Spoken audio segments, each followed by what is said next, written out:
Bom dia, meus alunos do sétimo ano, tudo tranquilo com vocês? Prof. deseja que sim, tá? Que todos estejam muito saudáveis, tranquilos dentro de casa, junto com seus familiares, tá bom?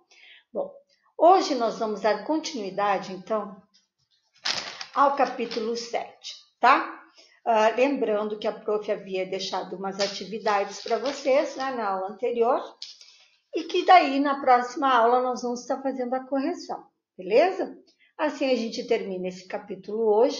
Na aula que vem, nós vamos fazer, então, a correção, tá bom? Então, não se preocupem, tudo nós vamos deixar corrigidinho no caderno.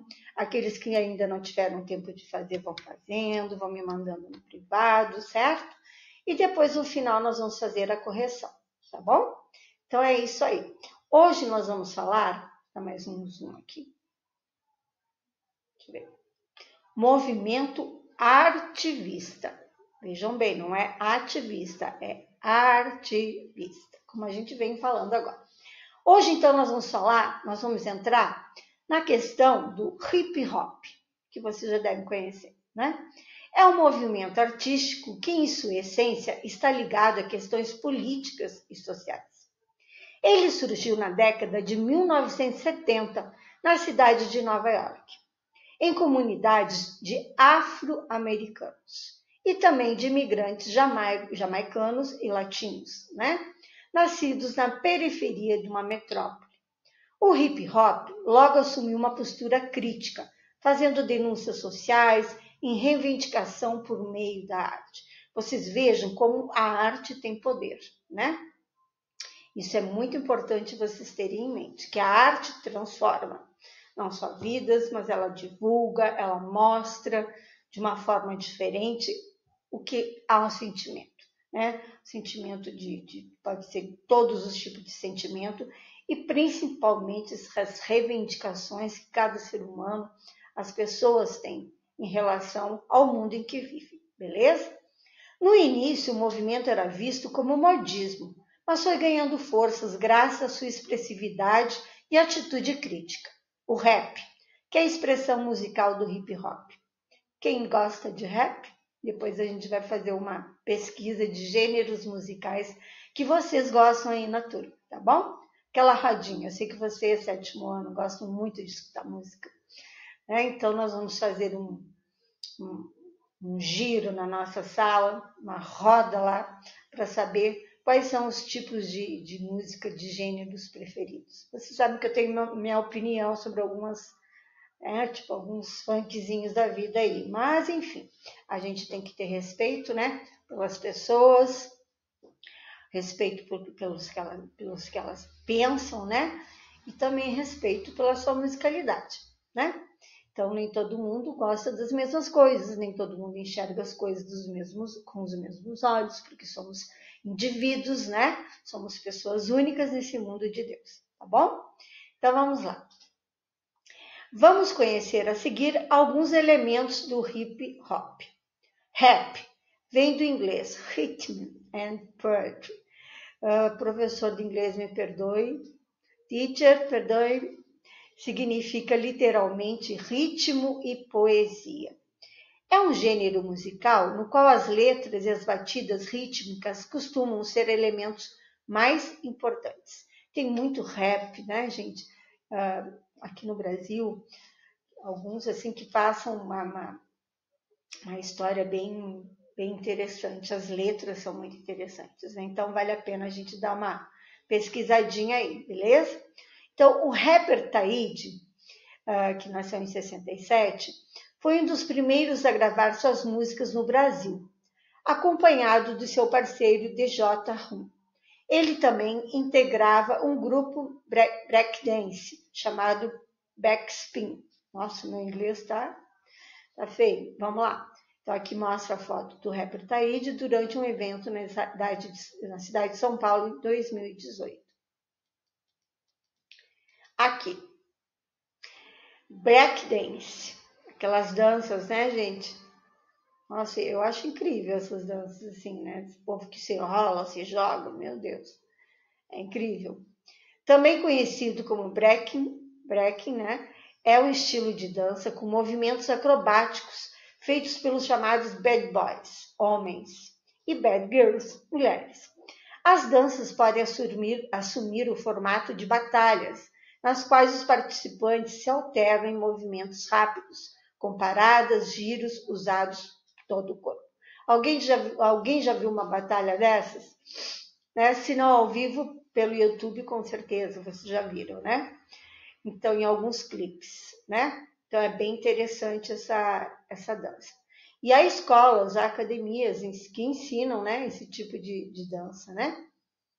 Então, vamos lá.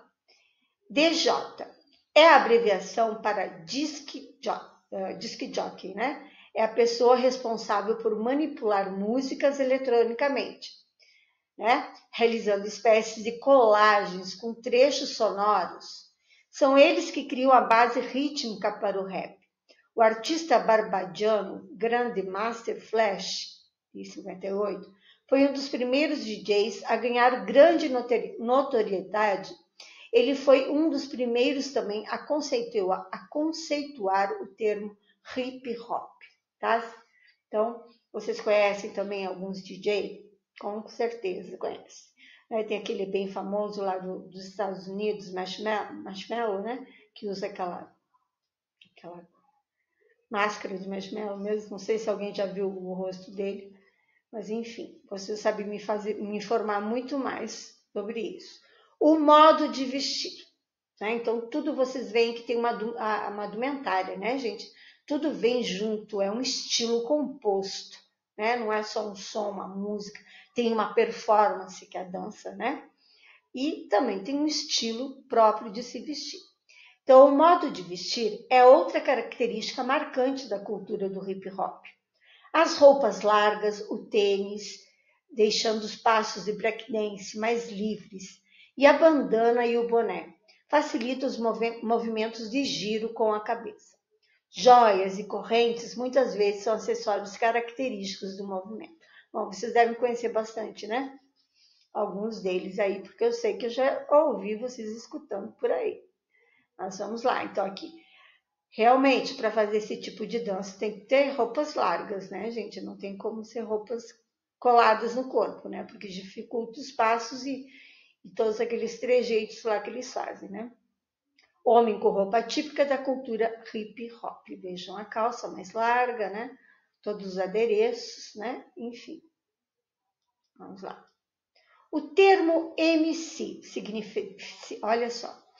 Eu tinha uma curiosidade antes, MC então, Kevin, MC não sei mais quem, é cheio de MC hoje em dia, né? Nunca vi. O que mais surge é MC.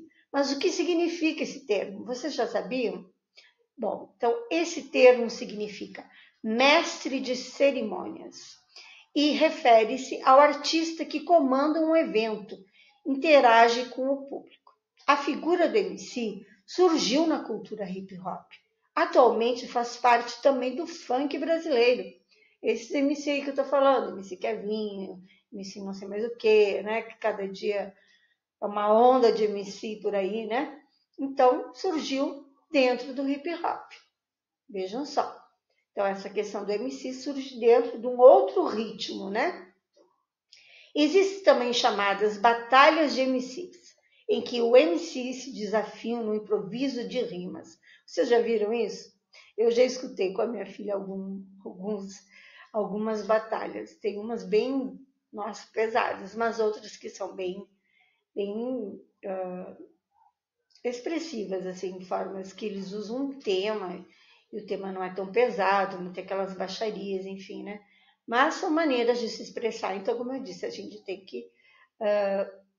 né? Às vezes eu dou uma brigada com vocês. Menos funk, né? Porque tem coisas muito feias, né, gente? E a gente, como professor, como educador, como pais e mães, a gente não gosta né, dessa coisa toda, né? Dessa sexualização toda numa música, num ritmo, né? Vamos dizer assim. Então a prof às vezes briga com vocês, né? Dizendo, não, o funk não, menos funk. Mas, enfim, eu tenho que respeitar. Só que a gente tem que saber também o lugar onde escutar, né, gente? Então, como todo comportamento do ser humano, a gente deve saber aonde a gente pode estar expondo isso, né? Então, vamos ver. Por isso que a prof sempre reforça para vocês, beleza? Não estou querendo podar o estilo, o gosto de cada um, né? Mas tem lugares para isso, certo? Então, só um comentáriozinho aqui, um adendo, tá bom? Vamos lá. Ícones do hip hop brasileiro. Vamos lá. Nelson Triunfo, pernambucano, nascido em 54, é um dos principais dançarinos e coreógrafos do breakdance no país, conhecido pelo pioneirismo da cultura hip hop brasileira. Fundou seu primeiro grupo de dança aos 16 anos, inspirado no trabalho do pai do funk, o norte-americano James Brown, que é o pai do funk, né, gente? Quem já ouviu falar de James Brown? Se não ouviram, pesquisem lá. Sempre essas curiosidades vale a pena você estar pesquisando, tá bom? Porque são assuntos que vocês gostam. São assuntos que faz parte, né? Do que vocês gostam no dia a dia de escutar, sei lá. Então, se vocês têm essa curiosidade, busquem saber James Brown. Triunfo em seu trabalho mistura soul, funk, hip hop, reggae, embolada, frevo, maracatu, entre outros ritmos. Então, é uma mistura de ritmos para se formar um estilo. Vejam bem, que num estilo musical pode estar inserido pode não, sempre está quase em todos, né? Estão inseridos vários estilos musicais, né? Claro, temos a música erudita, que é aquela música clássica, que daí já vem para um outro caminho que deixamos também para uma outra aula, beleza? É também educador social, porque vocês sabem que a música, a dança, essa questão do hip hop, do rap, é uma questão que eu digo assim, que a arte transforma. Então, o que ele é? Ele também é um educador social e um dos fundadores da Casa do Hip Hop, espaço em Diadema, no estado de São Paulo, que oferece diversas atividades para crianças e adolescentes, como oficinas, palestras e debates. Olha a riqueza que nós temos, então, no estilo musical. Né? Como todos os outros estilos, como todos os segmentos da arte, né? No resgate de vidas, né? De jovens, ao invés de estar na rua fazendo bobagem, estão lá, estão escutando palestras, estão sendo cidadãos, né? das cidades a que pertence, do mundo, né? Então é isso muito interessante, o que a música também pode transformar, a dança, o teatro. Bom, eu sempre estou repetindo isso, então vocês já estão cansados de ouvir, né? Então aqui mostra nessa imagem a apresentação de Nelson Triunfo durante um evento de dança na Praça da República, em São Paulo, em 2015. Beleza? Vamos lá. Vocês conhecem algum grupo aqui na nossa cidade? Se conhecem? No nosso retorno, vamos falar sobre eles, então. Aqui. Gente, tem essa atividade aqui na página que eu quero trabalhar em sala de aula, tá? Na página 94. Aqui nós temos formas, cores, né? E também as batidas lá nós vamos criar, então. Vamos criar uma batida de rap? Abaixo temos um quadro com os símbolos de cada som que faremos com a caneta e com a mão. Com a orientação do professor, elabore uma base rítmica e crie sua partitura utilizando os símbolos de cada som. Primeiro, a prof vai deixar essa prática para o retorno, porque então nós vamos estar estudando um pouquinho sobre partituras. E como que a gente pode criar uma partitura de um hip hop, de uma batida de rap? Isso aí vai ser legal de fazer em sala de aula, não vai? E com todo mundo junto, batucando lá, criar essa batida? Vai ser muito legal, tá bom? Eu digo em sala de aula, mas a gente pode fazer na área externa, pode procurar um outro ambiente, né? Mais propício para a gente estar extravasando e tudo mais. Então, essa prática da página 94, vocês vão fazer no nosso retorno. Nós vamos fazer coletivamente, todos nós juntos, tá certo? E na página 95, tá? As questões 1 e 2, vocês vão estar fazendo na apostila. E depois, então, na próxima aula, nós vamos estar fazendo a correção deste capítulo 7, beleza? Aí nós vamos corrigi-lo e daí vocês vão poder, então, conferir as respostas que vocês fizeram com as respostas sugeridas, então, beleza? Então, na número 1, observe as capas dos álbuns do rap dos artistas brasileiros Sabotagem, tá? E Emicida. Vocês conhecem esse tal de Emicida aí, né? Que vocês já me falaram. E relacione com as afirmações abaixo. Então, aqui mostra a capa dos dois álbuns, né? Desses artistas, beleza? Então, vocês vão responder ali o que os quadros sugerem, tá? Tem até 1, 2, 3, 4, 5, 6. São 7 quadros para vocês responderem, beleza? Então, aqui letra A e letra B, vocês vão estar respondendo nesses quadros aqui. E na letra 2, de qual capa você mais gostou e por quê? Opinião pessoal de vocês. Vão estar respondendo, então, lá na apostila, tá bom? Então, na próxima página, deixa eu pegar aqui. Arte tem gênero?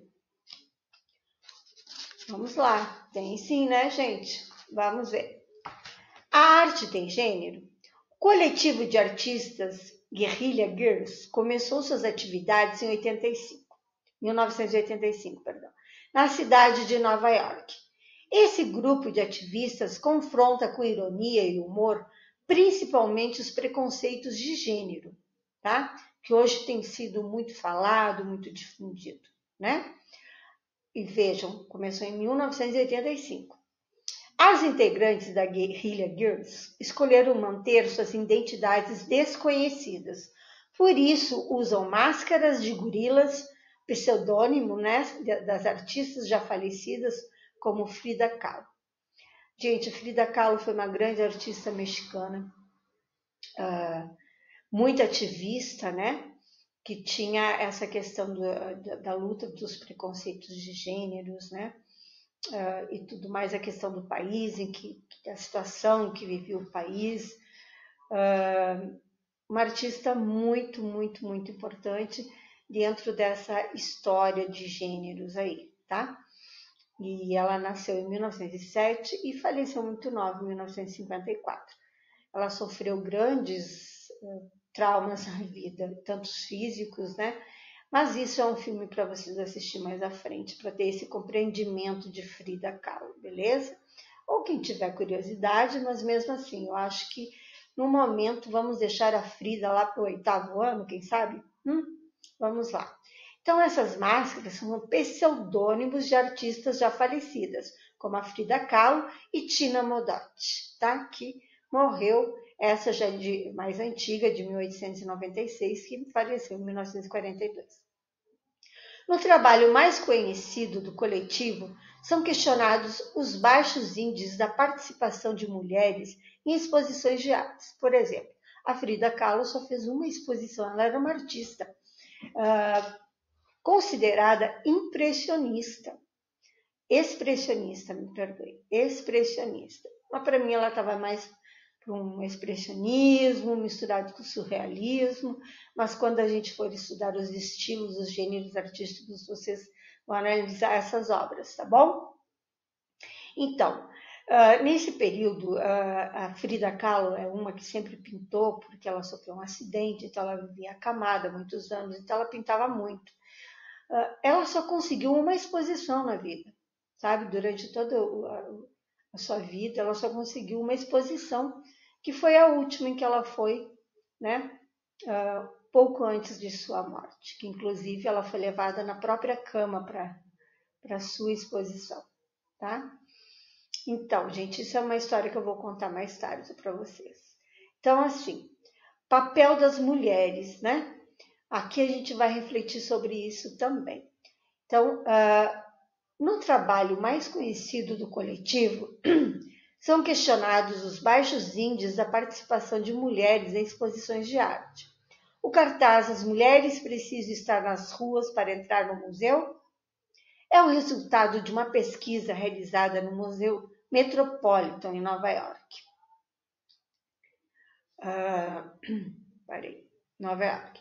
Nessa pesquisa, a Guerrilla Girls compara o número de nus femininos com os de nus masculinos nos trabalhos em exposição e constataram que menos de 5% dos artistas na seção da arte moderna de Metropolitan eram mulheres, porém 85% dos nus retratados eram femininos. Bom, isso aqui então é uma guerra que vem de longe, né, gente?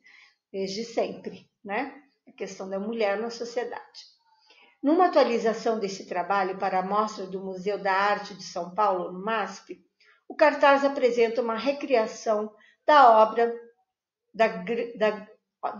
Grande Odalisca do pintor francês Ingres, mas com personagens vestindo uma máscara de gorila. No cartaz, apresenta uma recriação de uma grande obra de odalisca do pintor francês Ingres, mas com personagem vestindo uma máscara de gorila. O prof está se perdendo e repetindo, mas não tem importância, né? No cartaz, o mesmo questionamento é retornado. As mulheres precisam estar nas ruas para entrar no Museu de Arte de São Paulo? Os números não são muito diferentes do Metropolitan. No MASP, apenas 6% dos artistas em exposição são mulheres. Mais de 60% dos nus são femininos. Aqui a máscara, né? A máscara de gorila, né? A figura de uma mulher. As mulheres precisam estar nuas para entrar no Museu de Arte de São Paulo? Daí é o que diz o texto ali. Apenas 6% dos artistas do acervo em exposição são mulheres e 60% dos nus são femininos. Então, é um protesto aqui, né? Voltando aqui. Então, é um protesto, né? Desse grupo, certo? Então, aqui, na página anterior, deixa eu ver se eu terminei, concluí lá. Eu acho que pulei uma parte, vamos lá. Não.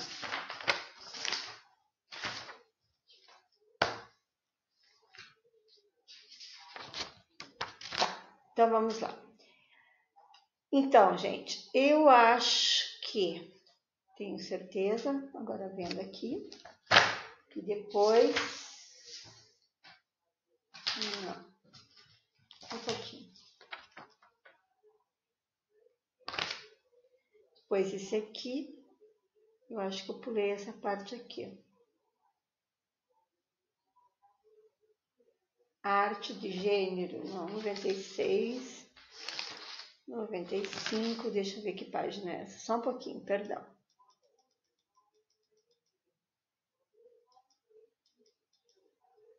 Eu pulei uma página, tá? Mas aí aquela ali já fica lida. Então aqui, vamos ver se eu consigo fazer manual.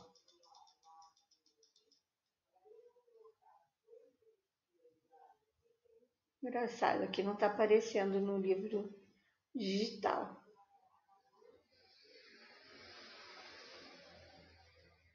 Aqui.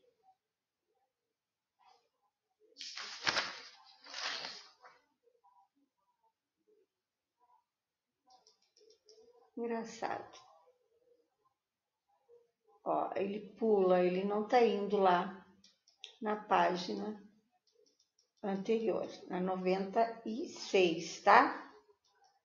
Deixa eu ver se eu consigo aqui.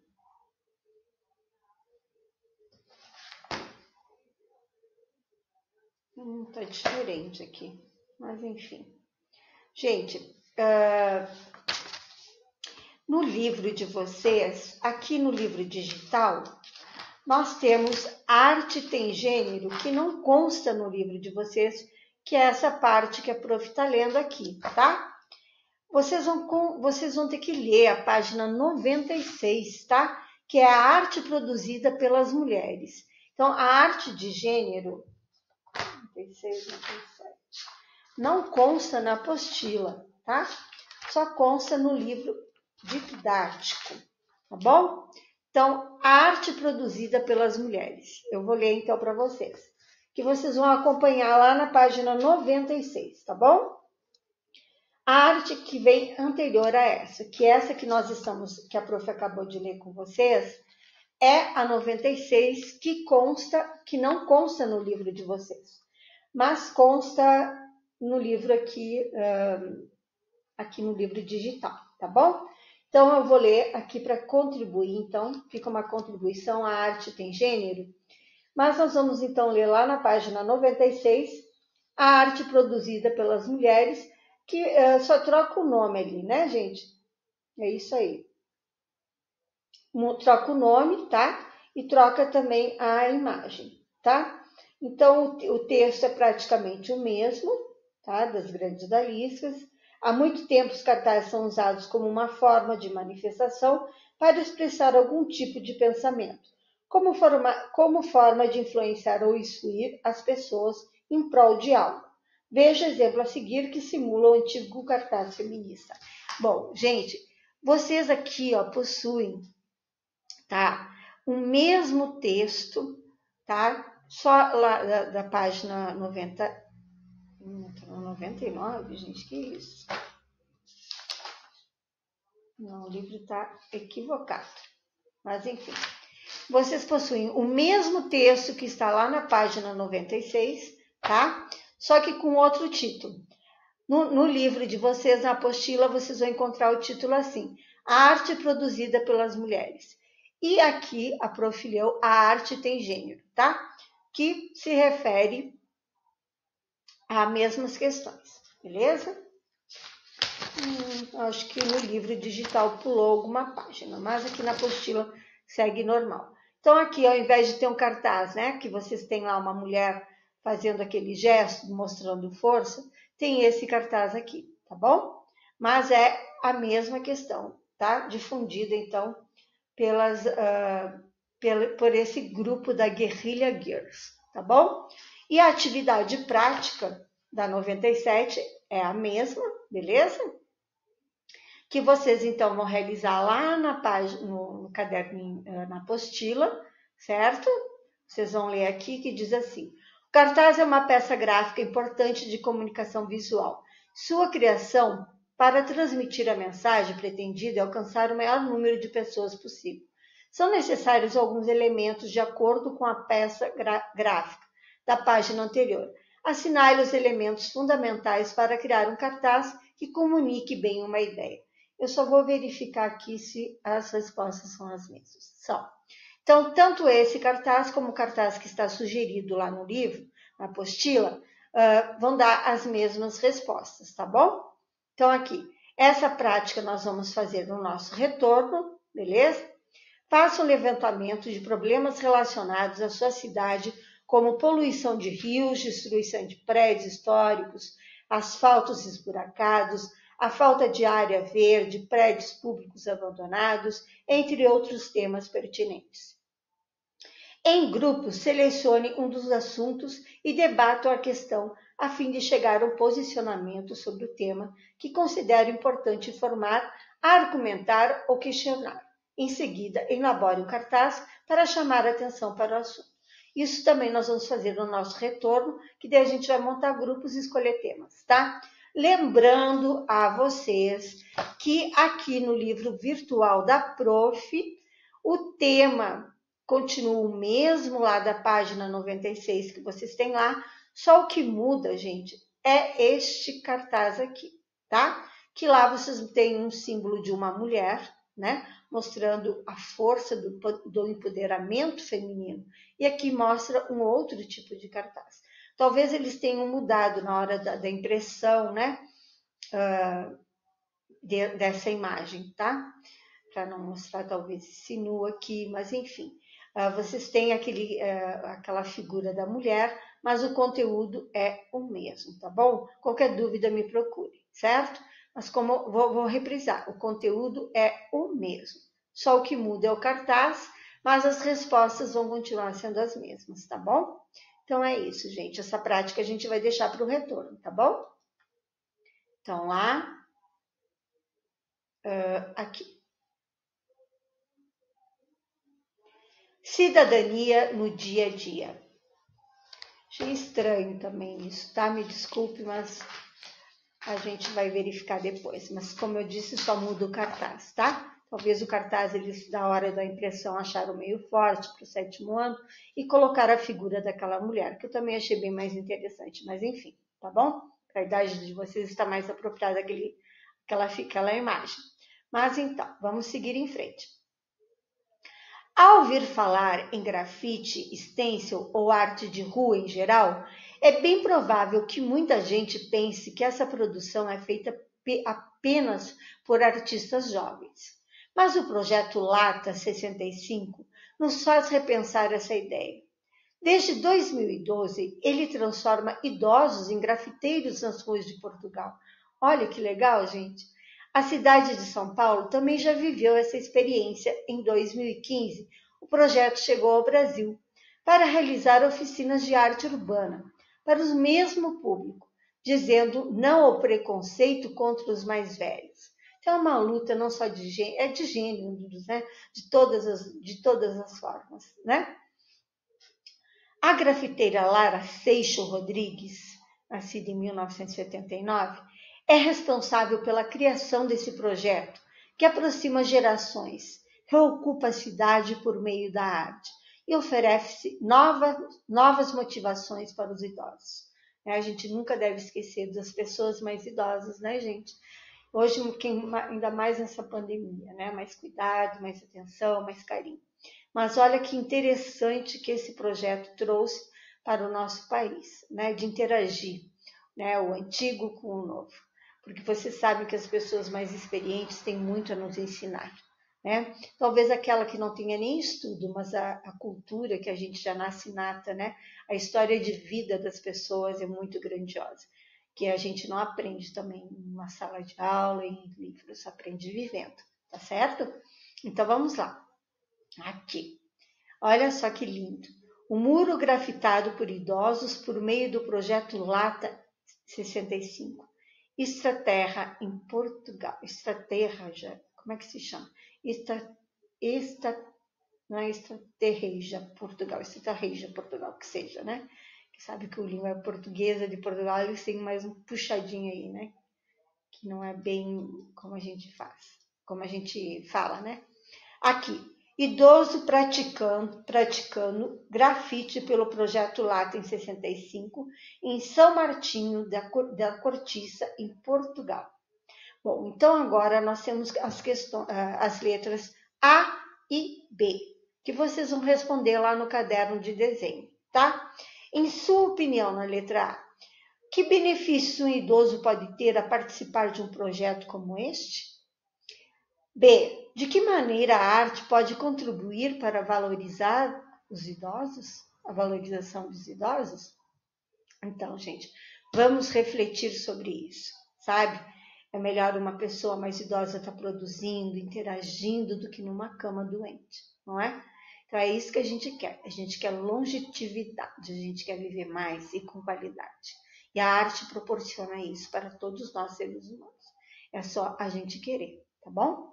Então, vamos lá? E há muitos grupos, né, muitas ONGs, como a gente já falou antes, que tratam disso e que sociabilizam as pessoas de todos os meios, tá? Dança de rua, tem aqui então algumas sugestões. Aqui é um site que vocês podem estar acessando lá para vocês verem, ó. Neste capítulo você conheceu o Nelson Triunfo, dançarino de break. Para saber mais sobre esse e outros estilos de dança de rua, acesse o site. Quem tiver curiosidade, está disponível aqui o site, beleza? Um grito que nasce. Toninho leva a vida difícil morando numa periferia de São Paulo. Trabalha para ajudar a mãe e convive diariamente com a criminalidade, a pobreza e o desemprego. Ele vai descobrir nas manifestações do hip hop formas de lidar com situações cotidianas. Neste livro, descubra em sua companhia como a arte pode transformar vidas e ser instrumento de denúncia social, como sempre eu venho falando, tá? Então aqui são sugestões. E a Cidade Cinza? Opa, volto. Nossa! Depois nós vamos ver aquele outro capítulo lá muito interessante. Cidade Cinza. Qual a relação entre o grafite e o hip hop? O que diferencia a pichação do grafite? O que significa uma cidade limpa? Este documentário Também tem como cenário a cidade de São Paulo e traz entrevistas com grafiteiros renomados no cenário nacional. Aprenda mais sobre essa linguagem artística ainda marginalizada, ainda tem preconceitos. Cidade Cinza, de Marcelo Mesquita Guilherme Valenco, 2013, tem 79 minutos. Talvez vocês achem lá no YouTube esse documentário, tá bom? Quem tiver curiosidade, vá buscar. Então, para a aula de hoje, nós temos, então, as seguintes atividades. Na apostila, a página 94, nós vamos deixar para o nosso retorno. A 95, vocês vão fazer na apostila. A 97, a número 1, na apostila. E a prática fica para o retorno. E na página 98, A e B respondam lá no caderno de desenho, beleza? E relembrando a vocês que na página ali 96, nós tivemos uma mudança na imagem, tá? Na imagem do cartaz, tá? No livro de vocês. E no livro digital da Prof aqui, como eu estou trabalhando com essa ferramenta, há uma outra imagem, mas o conteúdo é o mesmo, beleza? Então é isso, meus amores. Na aula que vem nós vamos estar fazendo então a correção dessas atividades da aula de hoje. E olhem só o que vem para o próximo capítulo, capítulo 8. Vamos lá? Apareça. Olha aqui. Até parece um coronavírus, né, gente? Que louco. A arte que inova. Não parece um coronavírus? Que interessante. Nós vamos entrar no capítulo 8, então, na próxima semana. Vou dividi-lo em duas partes e vamos fazer a correção, então, do capítulo 7. Então, gente, para essa semana, eu deixo essas atividades. Lembrando que vocês também têm os kits para fazer, né? Então, um bom trabalho a todos. Né? Desejo que vocês estejam em segurança e muito bem em casa com seus familiares, tá bom? Um grande beijo e até a próxima.